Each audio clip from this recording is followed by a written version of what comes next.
Muy buenas y bienvenidos a Al Tanto, la tertulia semanal de The Objective, una semana en la que, como siempre, les vamos a contar muchísimas cosas. Vamos a empezar con Ketty Garat y Celia, la secretaria de Ábalos, que mintió en sede judicial afirmando que en el PSOE no se pagaba con sobres con dinero. Lo que pasa que, claro, el informe de la UCO de estos días, de la pasada semana, con esas fotografías contundentes sobre esos sobres del Partido Socialista con el membrete y dinero en efectivo dentro, pues han dejado en evidencia esa declaración de Celia en sede judicial, pero no solo la suya, también la de Cerdán, que tampoco dijo toda la verdad en, como decimos, sede judicial. Pero vamos a hablar también con Fran Serrato precisamente de más detalles, ¿no?, de ese último informe de la UCO. Además, Enrique Recio nos va a hablar del presunto grupo parapolicial que hay en Cantabria, donde un grupo de varios policías, guardias civiles, policías locales y nacionales comparten a través de una red de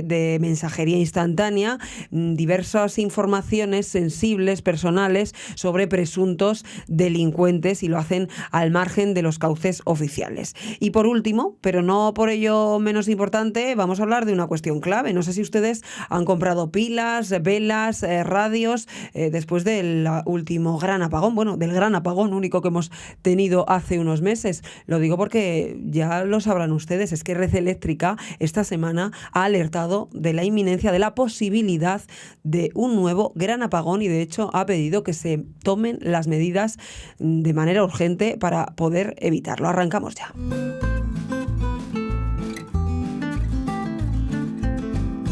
Saludamos ya a Ketty Garat. Ketty, ¿qué tal? Muy buenas.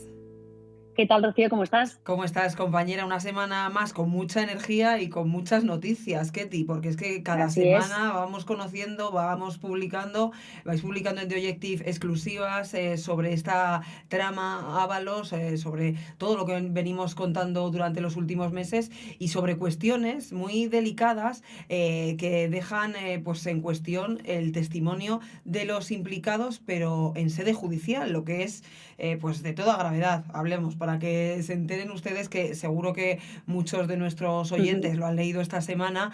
Hablamos de Celia, por ejemplo, de la secretaria de Ábalos en Ferraz, que mintió en sede judicial sobre esos sobres del PSOE, esos sobres que han sido la noticia más importante de los últimos días Así tras es. ese informe de la UCO. Pero también hablamos de Cerdán.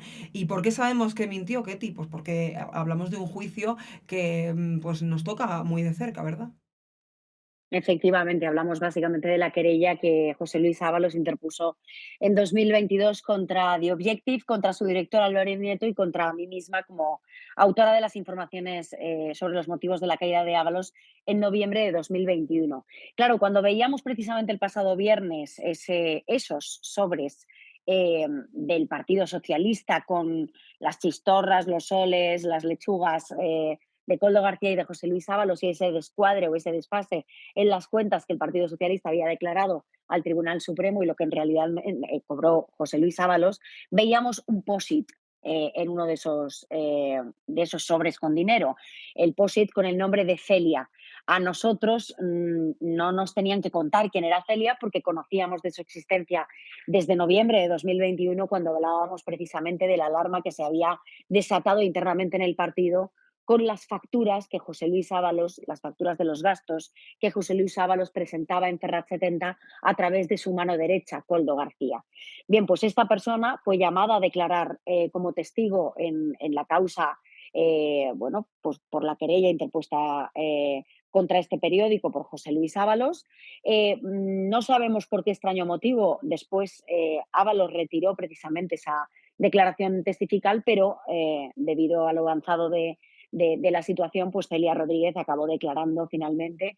Y a preguntas precisamente de nuestro abogado, de nuestra defensa, esta persona ratifica algo que supuestamente era la norma y era la legalidad, que era que el Partido Socialista pagaba directamente por transferencia y solo por transferencia bancaria los gastos del Partido Socialista a sus dirigentes, en contra de las evidencias que ha encontrado la propia Unidad Central Operativa de la Guardia Civil y en contra de esas imágenes que desde luego no se pueden desmentir sobre los pagos en efectivo, en sobres, en metálico, que se hacían directamente en una operativa, en la que además se ha descubierto el papel central que Celia Rodríguez, la secretaria de la quinta planta con la que nosotros hablamos hace 4 años antes de publicar estas informaciones y de la que teníamos constancia, al igual que su compañera Covadonga, que también aparece citada en el informe de la UCO, bueno, pues participaba de esa operativa, de ese mecanismo de pagos en metálico, en el que aparecen además cantidades que no se corresponden, insisto,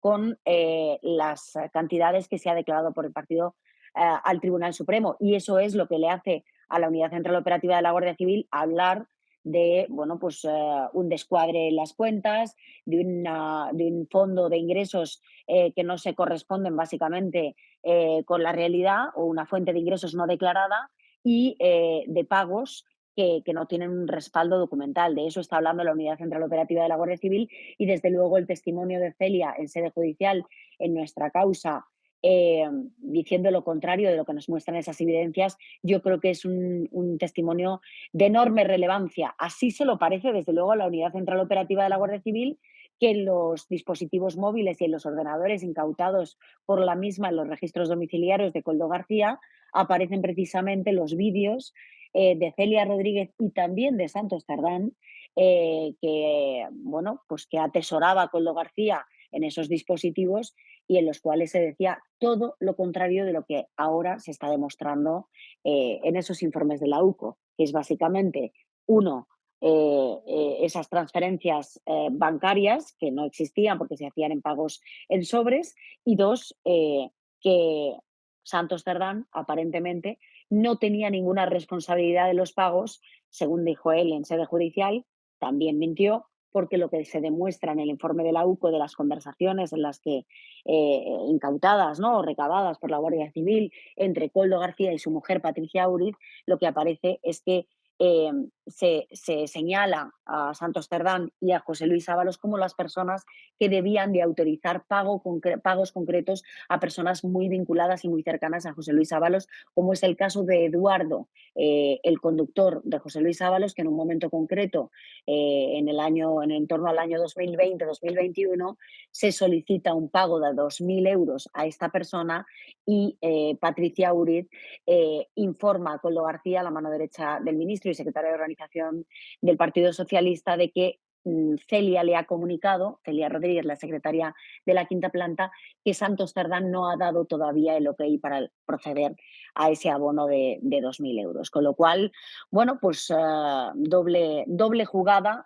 doble mentira y dobles evidencias de la Guardia Civil, que evidencian efectivamente que este medio siempre dijo la verdad, y que los que no lo hacían eran precisamente los miembros del Partido Socialista, que hoy pues están quedando retratados negro sobre blanco. Y que no decían la verdad, pero ni en sede judicial ni en ningún sitio. Pueden ver ustedes los vídeos, esos vídeos en exclusiva, pues tanto de Cerdán como de Celia, negando, ¿no? Negando que esto se produjese. Lo que pasa que, Ketty, es verdad que en estos días, desde que aparecieron esas fotos con los sobres con dinero y el membrete del Partido Socialista, el PSOE ha intentado, pues bueno, quitarle hierro al asunto, decir que es una forma de pago. De hecho, siguen diciendo que se paga así, que van a intentar dejar de pagar así poco a poco, y vienen a decir, oye, es que estos señores no es financiación irregular, esto no prueba nada. ¿Qué te parece la defensa que está teniendo el PSOE? Bueno, me parece una jugada un poco a la desesperada, y además me lo parece teniendo en cuenta el estado anímico que ellos intentan ahora mismo mostrar con cierta impostura, porque hemos pasado de los llantos de junio, cuando estalla o revienta, podríamos decir, en la cara al Partido Socialista el informe de la UCO, y veíamos entonces a un Pedro Sánchez muy compungido, eh, casi con llanto o al borde del llanto en la sede del Partido Socialista, compareciendo después de 5 años de ausencias para pedir perdón a los españoles por el tenor de un informe sobre su secretario de organización en activo, informe que habían negado hasta la saciedad de su existencia, y que finalmente no solo existía, sino que la contundencia del informe era absolutamente demoledora, una auténtica bomba nuclear. Pues hemos pasado de ese llanto a la risa y a que dé igual 8 que 80, nunca mejor dicho, porque parece que habría que explicarle al Partido Socialista que ese argumento de que, bueno, que aquí parece como que se ha robado poco, a efectos judiciales no es válido. Aquí, a efectos jurídicos, la corrupción no se mide al peso.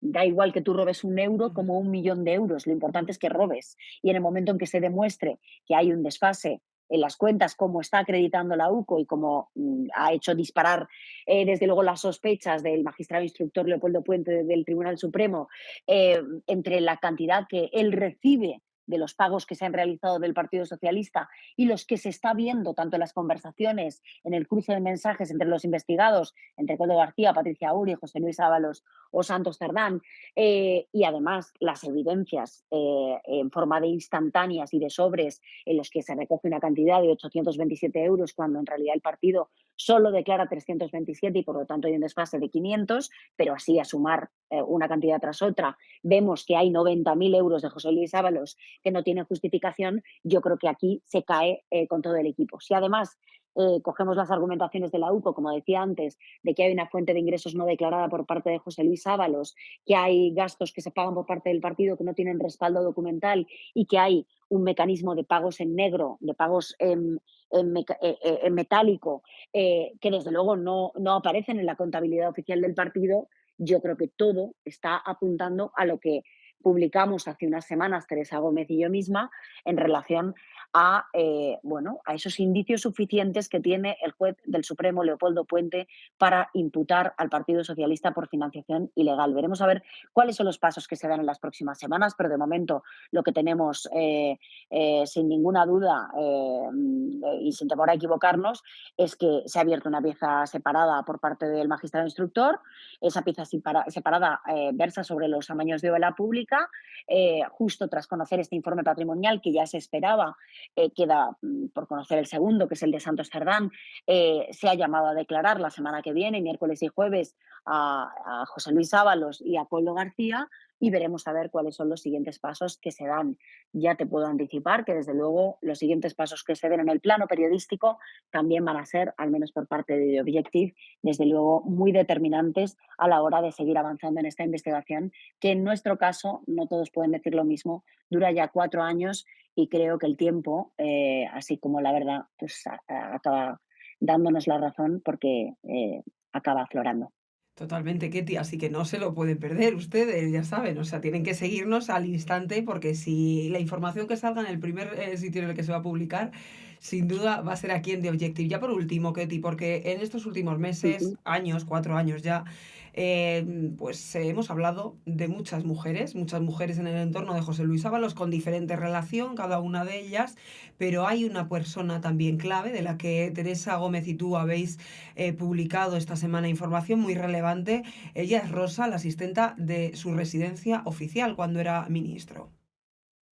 Así es, Rosa Elda Mercado Yorrurri es el nombre completo de esta mujer, que juega un papel esencial, aparece por primera vez en este informe de la UCO.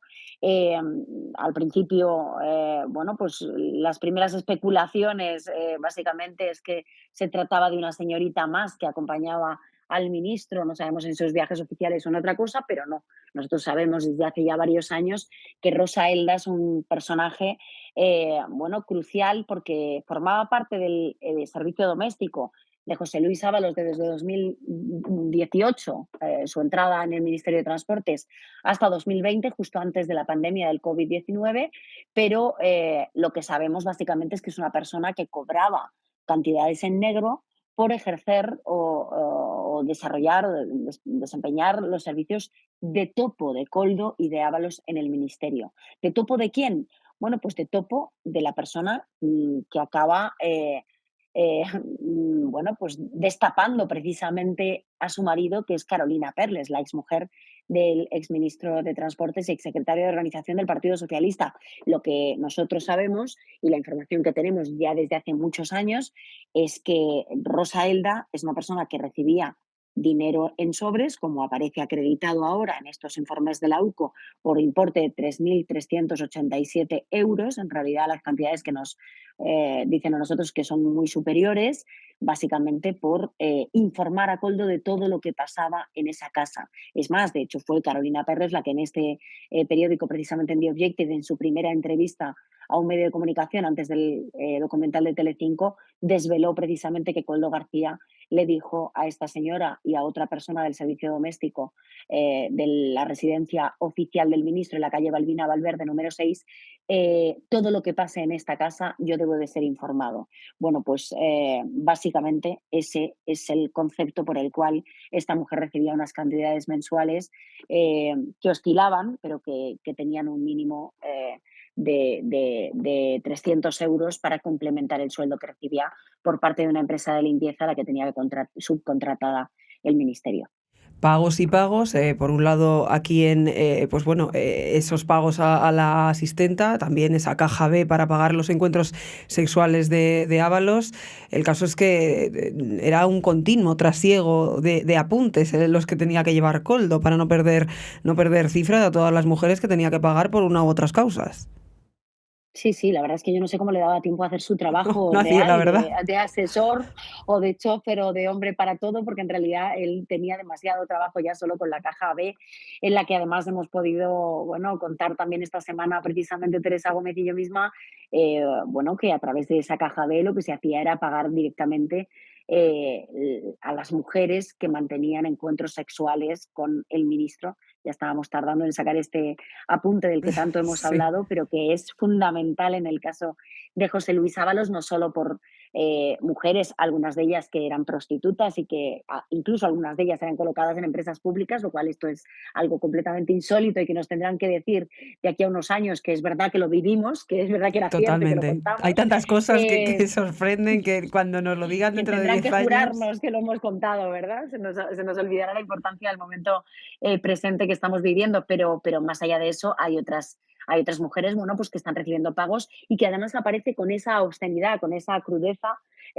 así recogido en el informe de la UCO.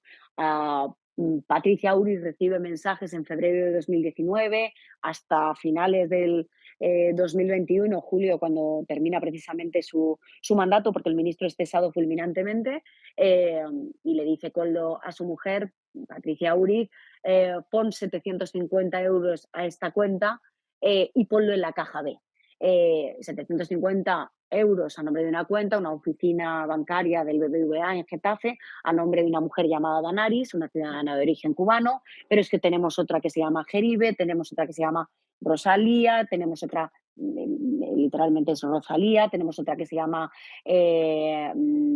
Michelle, tenemos otra que se llama, en fin, es larguísima la lista y hay que sumarla a la lista de personas que ya hemos conocido, Jessica Rodríguez, mujeres, oye, tanto que tenían un tipo de relación como que tenían otro, no estamos diciendo que todas ellas fueran prostitutas, pero hay Pero que algunas se de ellas que eran confundiría Ábalos prostitutas. seguro en algún momento, porque con tantas Sí, personas. desde luego todas recibían pagos. Unas de ellas eran prostitutas, otras no lo eran, pero desde luego todas recibían pagos. Y bueno, yo creo que lo relevante es eso, esas anotaciones que recoge la UCO en referencia a la caja B. Lo dice Koldo, no lo decimos nosotros, no lo dice la UCO, aparece en sus conversaciones, la caja B o la lista 2. Esas son las dos referencias que hace Koldo básicamente a una contabilidad opaca a través de la cual se pagaban esos encuentros sexuales que nosotras hemos ido contando a lo largo de estos últimos meses, que se organizaban en función de la agenda del ministro para cuadrar precisamente con los actos que tenía agendados o previstos a lo largo de España. Y en base a la localización del ministro en aquel momento, pues se contrataba a unas señoritas o a otras procedentes de unas carpetas que aparecían almacenadas en sus ordenadores y en sus dispositivos móviles, incluso con referencias a una carpeta de señoritas VIP, creo recordar que se llamaba la carpeta Top, y bueno, y en base a ello se organizaban pues estos encuentros sexuales que ya digo, se abonaban con cargo a la caja B de Koldo. Esto aparece ya por fin en un informe de la UCO eh, y los que te rondaré, Morena, que quedarán por venir, Rocío. Ketty, como siempre, enhorabuena, compañera, por el trabajo. Un abrazo. Otro para ti, querida. Gracias, hasta luego.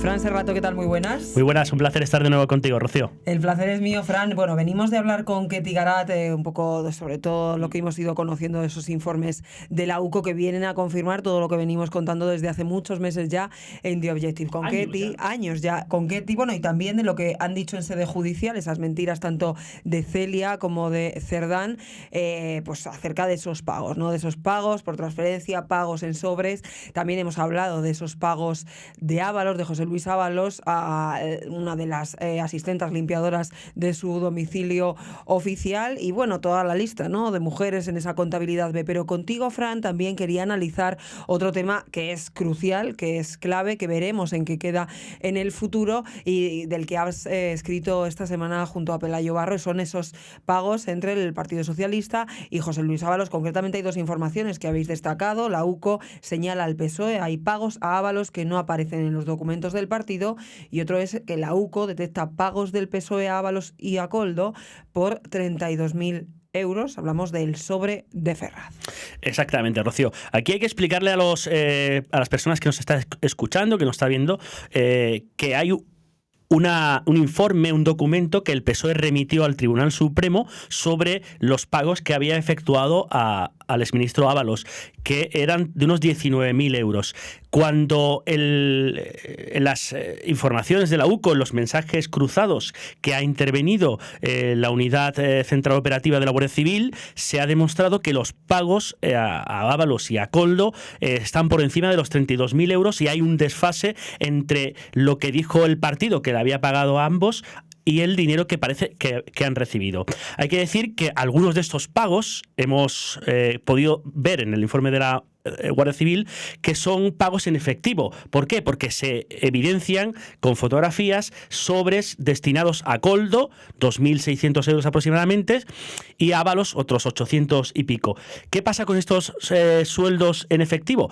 Que no aparecen justificantes, y que además el Partido Socialista desde el año 2020 había prohibido los pagos en efectivo. ¿Qué nos dice el PSOE? Que todo está en orden, que esos pagos en efectivo se habían producido como para retribuir gastos que ya habían solventado Ábalos y su asesor, y por tanto en ese desfase es donde tiene que incidir la UCO si realmente hubo sobresueldos, si hubo financiación ilegal, si hubo cualquier cuestión delictiva, y eso es lo que tiene que determinar el juez a través de esos informes de la UCO. Hay más pagos también, 4.500 euros en efectivo a Ábalos por gastos varios, no es el concepto, y esto es en 2018. Esto es en noviembre de 2018, y solo en un mes Ábalos le pasa un documento, una hoja de reclamaciones al partido por gastos de 4.500 y pico euros, y lo hace como en concepto de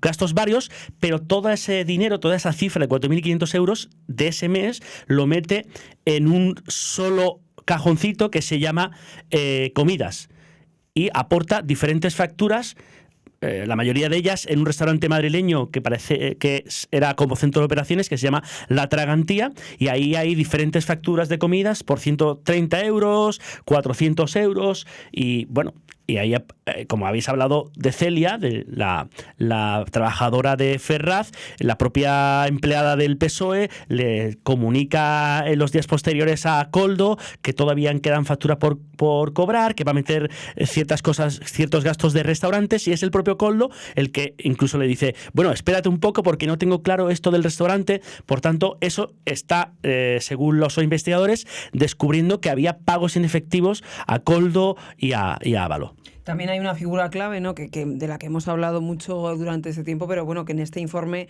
de la UCO, en el último al respecto, se ve su papel predominante en todo el manejo de dinero y de reparto hacia todas las, sobre todo mujeres relacionadas con Ábalos, que es la entonces mujer de Koldo, ¿no? Efectivamente.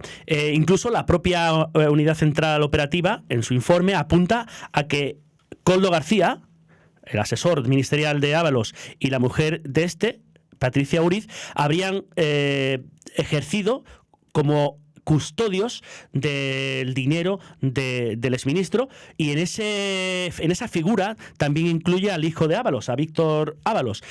Incluso la Guardia Civil llega a decir que o llega a intervenir comunicaciones, mensajes entre Koldo y su mujer diciendo, advirtiéndose de que ese dinero no es suyo, que hay que tener cuidado, que es de un tercero, y los investigadores apuntan a que ese dinero es de Ábalos. Incluso hay que añadir que hemos publicado estos días también que Víctor Ábalos, el hijo del ministro, le ha dado en 3 años y pico más de 56.000 euros a su padre, con fondos principalmente procedentes de Colombia.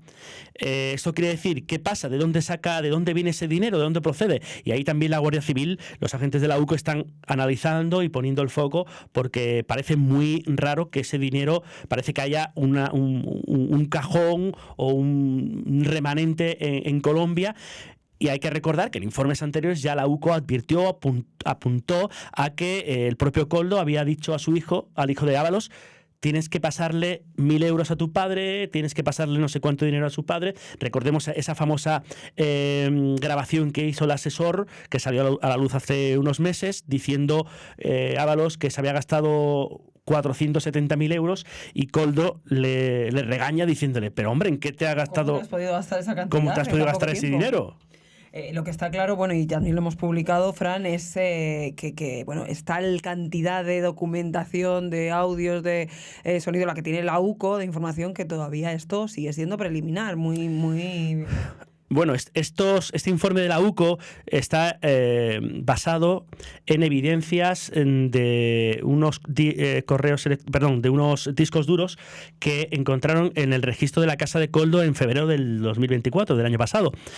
Luego ha habido registros en la casa de Koldo, de empresarios, por tanto hay un nivel de información, de grabaciones, de mensajes, que bueno, yo admiro la capacidad y el trabajo que está desarrollando la Unidad Central Operativa de la Guardia Civil, los jueces, incluso las partes personadas, porque se están zafando y se están dejando la piel por descubrir detalles que también los periodistas estamos trabajando en ello, pero ya un poco el trabajo lo encontramos un poco avanzado, y nosotros a lo mejor hilamos una cosa con otra, como el otro día dimos un detalle de una información Pelayo y yo, bueno, de que se había hecho unos pagos en el momento 2 días después de las elecciones, cosas así, ¿no?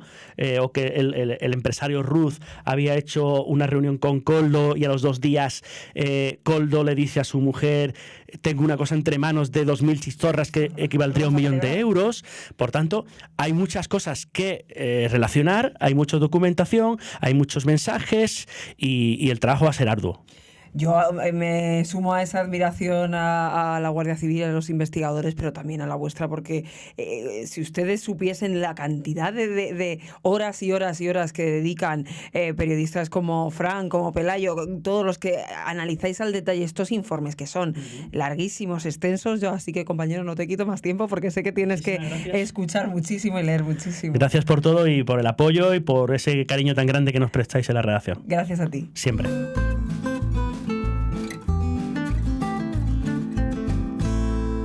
Enrique Recio, ¿qué tal? Muy buenas. ¿Qué tal, Rocío? ¿Cómo estás? Vamos a hablar de la verdad que una noticia de alcance que has contado esta semana, que la verdad que sorprende. No sé si preocupa a algunas personas, creo que les está preocupando bastante. Bueno, vamos a entrar en materia. Denuncian que 148 agentes tienen un grupo parapolicial con datos de cientos de personas, datos que comparten, ¿no?, a través de una aplicación de mensajería instantánea, sin pasar ningún tipo de filtro oficial, y en el que comparten información sobre presuntos delincuentes o personas que ellos están investigando. Correcto.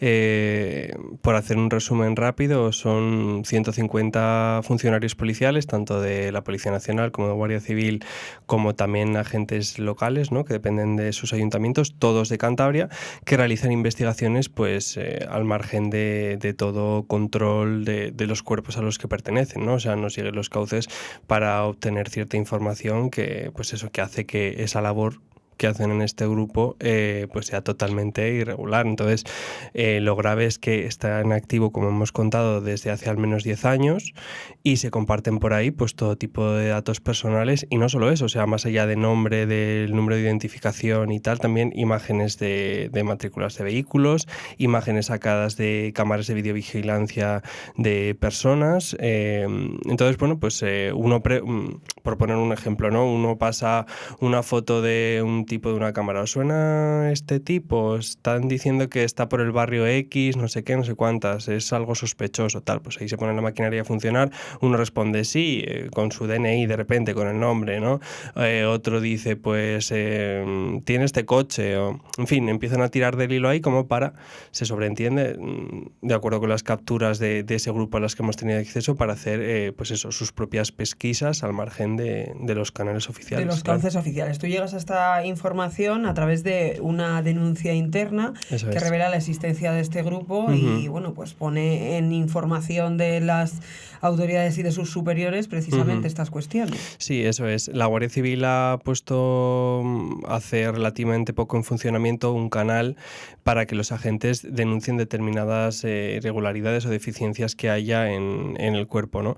Entonces, pues lo han registrado ahí y este The Objective ha tenido acceso a esa denuncia, pues eso, en la que relatan que, pues eso, que este grupo, que en un principio se hizo para compartir como técnicas de preparación o de formación para agentes, ha derivado en un grupo que define el propio denunciante como parapolicial. Claro, es un grupo que se toma, digamos, por su cuenta y no por los cauces oficiales, pues el determinar si una persona es culpable o no de un delito. Ponen las fotos de las personas en cuestión, se piden información para controlar matrículas. También, como has contado, hay guardias civiles en el grupo que están fuera de servicio en este momento. Sí. Y que no deberían tener acceso a esta información. Eso es, claro, en el momento en el que un guardia civil, en este caso, estaba de baja, tú no tienes acceso a la consulta de datos de la Guardia Civil. O sea, ni en la Guardia Civil ni en la Policía Nacional. Es más, para acceder a determinados datos tú tienes que pedir permiso a tu superior para que te autorice. Es verdad que la burocracia en estos casos, claro, pues eso te iba a decir, porque también, evidentemente, es un caso muy llamativo, es algo que se denuncia, se tendrá que investigar, se tendrá que ver si están cometiendo estos agentes algún tipo de delito o no, o se les tiene que sancionar o no. Eso nosotros, evidentemente, no nos metemos, pero lo que a nosotros sí nos llega desde hace tiempo, y lo has contado tú en varios artículos y lo saben también ustedes, probablemente que lo hayan vivido en sus propias carnes, si han tenido que hacer alguna denuncia por un robo en su domicilio, por algún robo de coche, por una situación pues que están a la orden del día y que pueden suceder. Es la excesiva burocracia con la que en este país se viven algunas circunstancias, y lo que se tarda en llegar a la persona que está haciendo robos en una misma zona. Entonces, no sé si a lo mejor en localidades como Cantabria, donde pues la población igual está más diseminada que en una ciudad como Madrid, este tipo de situaciones y de grupos, por defensa, ¿no?, de los que están allí, querer ejercer un poco de abogada en este caso, pues les hace que todo sea más rápido y se resuelvan situaciones de crimen o ilícitas con más rapidez. Puede ser, pero en cualquier caso no pueden tomarse la justicia por su mano. O sea, es cierto, ¿no?, que en determinados casos pues la burocracia hace que las investigaciones se alarguen muchísimo, no solo policialmente, sino, como estamos viendo, también judicialmente. O sea, son muchos los pasos que hay que dar, pero claro, eso en ningún momento tampoco autoriza para que estos 150 agentes que forman el grupo tengan esas bases de datos. Imagínense 10 años compartiendo datos de personas, sean o delincuentes o no. Claro, no pueden estar esos datos, porque además lo grave es que se pierde la trazabilidad de esos datos. ¿Dónde pueden acabar esos datos? Imagínate que uno de los integrantes del grupo pues está en otras cosas y facilita esos datos a otras personas.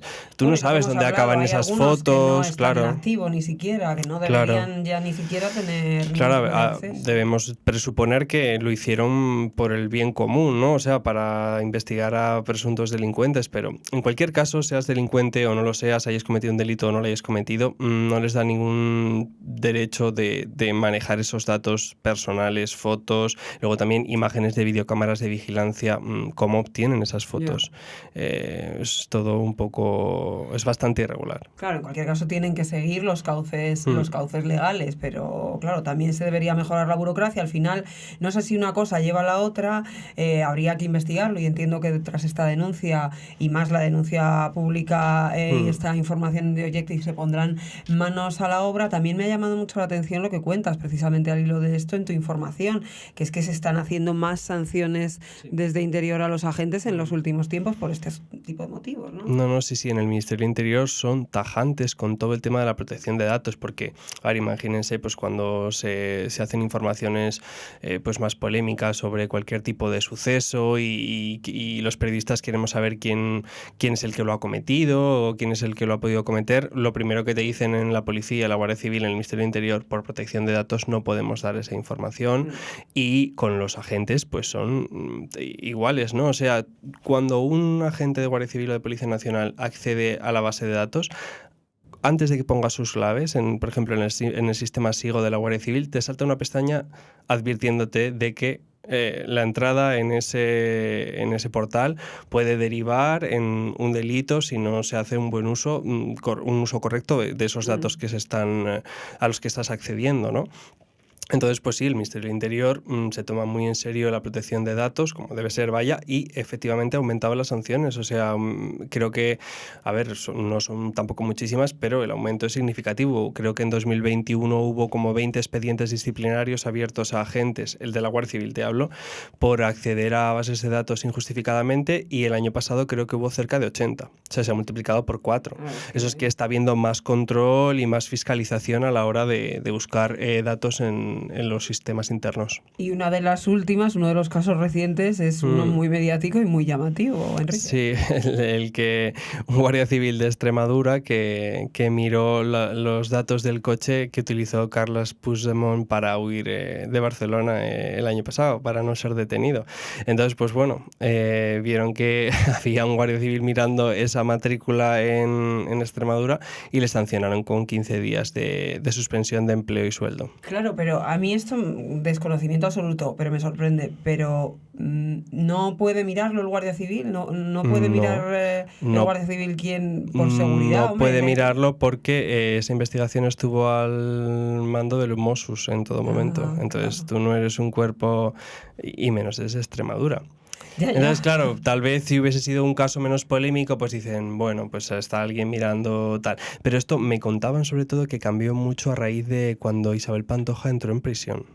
Fíjate. Porque ahí hubo un montón de policías, de guardias civiles y tal, que miraban un montón los registros de Isabel Pantoja, y a partir de ahí el Ministerio del Interior como que empezó a poner más coto al tema del acceso de datos. Claro, porque al final esto es peligroso.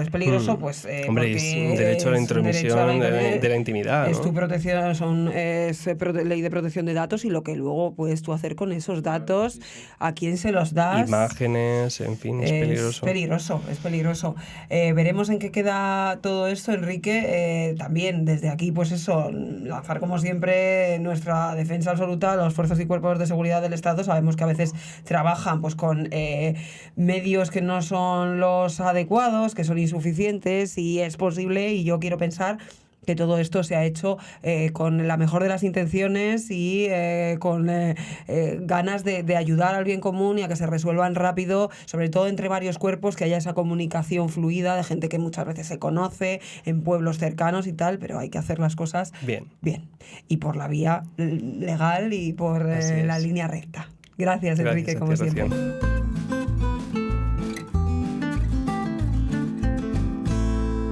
Javier Leal, ¿qué tal? Muy buenas. ¿Qué tal, Rocío? ¿Cómo estás? Pues hombre, un poco asustada. Ya he dicho yo al principio a nuestros oyentes que si habían comprado pilas, nos reímos, pero es que no tiene gracia, la verdad, porque el 28 de abril se vivieron momentos muy dramáticos, un gran apagón histórico que nunca había sucedido, que paralizó literalmente España, paralizó todas las empresas, paralizó, gracias a Dios, muchos hospitales y infraestructuras necesarias tenían generadores, renovables y pudieron seguir funcionando. Pero desde luego fue una cuestión que generó millones de euros en pérdidas a muchas empresas, muchos problemas, y la cosa no fue a peor porque, pues bueno, se recuperó antes de que entrase la noche en profundidad en muchas zonas, pero fue una cuestión realmente lamentable que dejó una imagen de España ya por continuar pues a la altura del betún, y sin saber muy bien muchos meses después por qué sucedió todo. Lo hemos explicado, pero es verdad que no ha habido una explicación del gobierno, una toma de medidas, una concreción y tampoco unas responsabilidades, una depuración de responsabilidades. Red Eléctrica, con su misma presidenta que tenía entonces, ha alertado esta semana de atención. Puede haber un nuevo apagón, Javi. Sí, bueno, llevan ahora analizando qué pasó, ¿no? El 28 de abril se están haciendo análisis, están todos esperando a Europa, que va a salir a principios de 2026, ahí se dirá pues realmente lo que diga Europa, los expertos europeos, pues ya se sabrá, de alguna forma será la respuesta oficial de lo que ocurrió. Vamos, lo que se puede decir es que el 28 de abril fue por un exceso de generación renovable, y que eso provocó que, bueno, no había suficientes tecnologías síncronas, que viene a ser el gas y la energía nuclear, y entonces no pudieron, de alguna forma, absorber toda esa sobretensión que se creó, ¿no? Entonces, bueno, realmente una desconexión de cascadas de generación, es decir, una especie de apagón, puede darse por dos razones. La primera es por una tensión muy alta, que eso fue lo que ocurrió el 28 de abril, había mucha generación renovable y poca síncrona, y entonces la tensión se disparó y no se supo controlar esa tensión. O lo que ahora viene a decir Red Eléctrica, que son las famosas oscilaciones de tensión. Y esto significa pues que la renovable pues durante el día están entrando y saliendo continuamente. Entonces, al entrar y salir continuamente, pues eso genera mucha oscilación en la tensión. Y entonces, pese a que Red Eléctrica llegó a corregirlo el 28 de abril y desde entonces hay mucha energía síncrona en el mix, hay mucha nuclear, mucho gas, ahora no pueden absorber esa continua oscilación que hay de la tensión. Y eso, claro, puede provocar pues también un apagón. Y es lo que le reconoció el otro día Red Eléctrica a la CNMC. Claro, es que hablamos no de una documentación interna, no una información periodística de alguna fuente dentro de Red Eléctrica que esté dando la voz de alarma, ¿no? Estamos directamente hablando de que Red Eléctrica ha informado, una información oficial a la Comisión Nacional de los Mercados y la Competencia para decir, ojo, cuidado, hay que tomar medidas inmediatas, porque en las últimas 2 semanas estamos viendo estas oscilaciones que, digamos, es falta de estabilidad, ¿no? Un poco de estas energías renovables. Justo, sí, al final las renovables siguen en el foco puesto, ¿no? Y bueno, fue por carta que le dijo Red Eléctrica a la CNMC, le envió pues eso, una serie de medidas urgentes que necesita para evitar un apagón, y precisamente una de ellas es esa, ¿no? Que las renovables de alguna forma no pasen del 0 al 100% de su potencia en pocos minutos, como lo hacen a día de hoy, entran rápido, sino que lo hagan en 15 minutos, generando de alguna forma pues una rampa, ¿no? Y se hace pues así mucho más lento, mucho más controlado, y en 15 minutos pues permite a las generadoras síncronas poder controlar esos desbarajustes que generan, ¿no? Y esa es una de las medidas que quiere crear Red Eléctrica, ¿no?